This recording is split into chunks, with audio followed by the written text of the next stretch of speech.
Vande Bharat train ने अब भारत का ही दिल नहीं जीता है, बल्कि अब विदेश में भी अपना आकर्षण का केंद्र बना दिया है।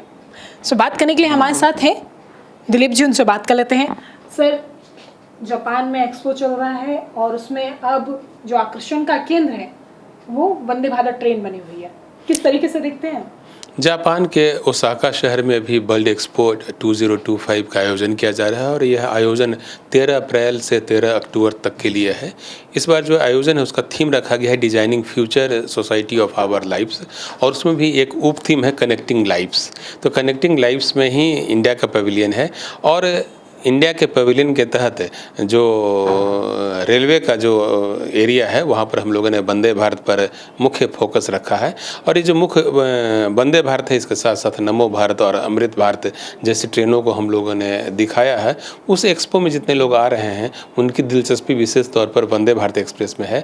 और साथ ही कश्मीर में जो हम लोगों ने 2 ब्रिजेस बनाए हैं, चेनाब ब्रिज तथा अंजी खड़ ब्रिज, इसके बारे में भी काफ़ी लोग दिलचस्पी ले रहे हैं। साथ ही जो देश वर्टिकल ब्रिज बना है पाम्बन, जो कि रामेश्वरम को देश के मुख्य भूमि से जोड़ता है, तो उसका भी मॉडल वहाँ पर रखा गया है। साथ ही बहुत सारे दूसरे इंटरैक्टिव मॉडल्स वहाँ पर रखे गए हैं, जिसके माध्यम से हम लोग भारतीय रेल के बारे में पूरे जापान वासियों को बता रहे हैं। और पूरे जापान ही क्यों, उस एक्सपो में विश्व के 100 से अधिक देशों के लोग आ रहे हैं और उनमें पार्टिसिपेट भी कर रहे हैं। और आपको जानकर के खुशी होगी, जो इंडिया का पेविलियन है वो काफ़ी हिट हो रहा है, काफ़ी फेमस हो रहा है।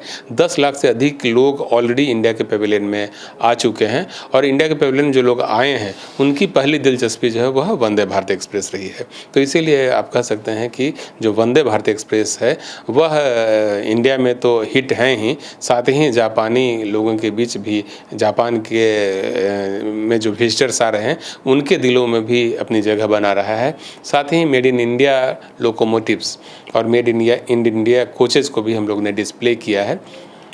हम लोग अब कई देशों को अपना लोकोमोटिव एक्सपोर्ट कर रहे हैं। जैसे गिनी गणराज्य को एक्सपोर्ट करने के लिए हम लोग को 150 लोकोमोटिव के एक्सपोर्ट का ऑर्डर प्राप्त हुआ है, और हम लोगों ने पहला खेप भेज भी दिया है।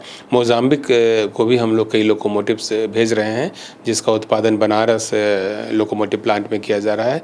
तो अंतर्राष्ट्रीय स्तर पर भारतीय रेल की जो पकड़ है वो मजबूत हुई है, हमारी जो उपस्थिति है वह काफ़ी स्ट्रॉन्ग हो रही है।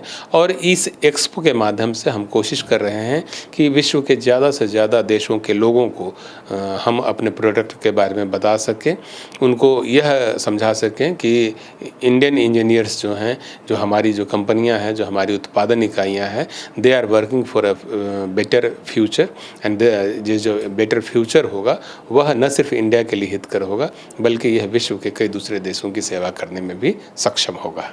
सर, 14 तारीख से रेलवे की तरफ से ट्रेनें चलाई जा रही हैं, उसके बारे में थोड़ा सा बताइए।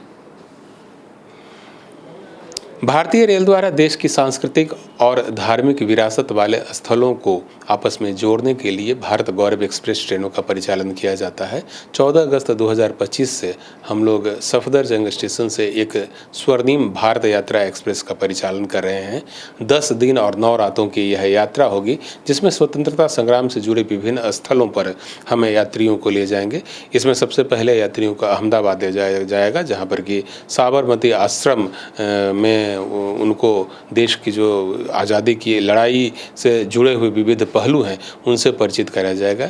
इसके बाद हम लोग उनको मोढेरा, पाटन होते हुए स्टैचू ऑफ यूनिटी ले जाएंगे। सरदार वल्लभ भाई पटेल की प्रतिमा के पास हम उन ऐतिहासिक क्षणों को याद करेंगे, जिसके माध्यम से न सिर्फ देश को आज़ादी प्राप्त हुई, बल्कि देश की एकता और अखंडता को भी मजबूती मिली। साथ ही यात्रियों को झांसी स्टेशन ले जाया जाएगा, जहाँ पर कि देश के प्रथम स्वतंत्रता संग्राम में रानी लक्ष्मीबाई ने बहुत ही महत्वपूर्ण भूमिका निभाई थी। और साथ ही देश की जो सांस्कृतिक विरासत है उससे जुड़े हुए कई स्थलों पर लोगों को ले जाया जाएगा। जैसे भीमा शंकर ज्योतिर्लिंग ले जाया जाएगा, घृणेश्वर ज्योतिर्लिंग ले जाया जाएगा, अजंता और एलोरा की जो गुफाएँ हैं वहाँ पर भी यात्रियों को ले जाने की व्यवस्था की गई है। तो ये काफ़ी लुक्रेटिव जर्नी साबित होगी, जिसमें फर्स्ट AC, सेकेंड AC और थर्ड AC में यात्रा करने की सुविधा लोगों को दी गई है। यह एक पैकेज टूर होगा और IRCTC की ओर से इसमें यात्रा कंफर्म टिकट के साथ साथ शाकाहारी भोजन की व्यवस्था की जाएगी, स्नान घर की व्यवस्था की गई है, सीसीटीवी कैमरा लगाए गए हैं हर कोच में सेफ्टी को इंश्योर करने के लिए, सिक्योरिटी गार्ड की व्यवस्था की गई है, गाइड की व्यवस्था रहेगी और विभिन्न स्टेशनों पर उतरने के बाद जो टूरिस्ट लोकेशंस हैं वहाँ जाने के लिए यात्रियों को जो रोड व्हीकल्स है वह भी इस पैकेज टूर के तहत प्रोवाइड किया जाएगा। तो आप कह सकते हैं कि टेंशन मुक्त यात्रा को सुनिश्चित करने के लिए यह एक बहुत अच्छा अवसर है स्वर्णिम भारत यात्रा एक्सप्रेस।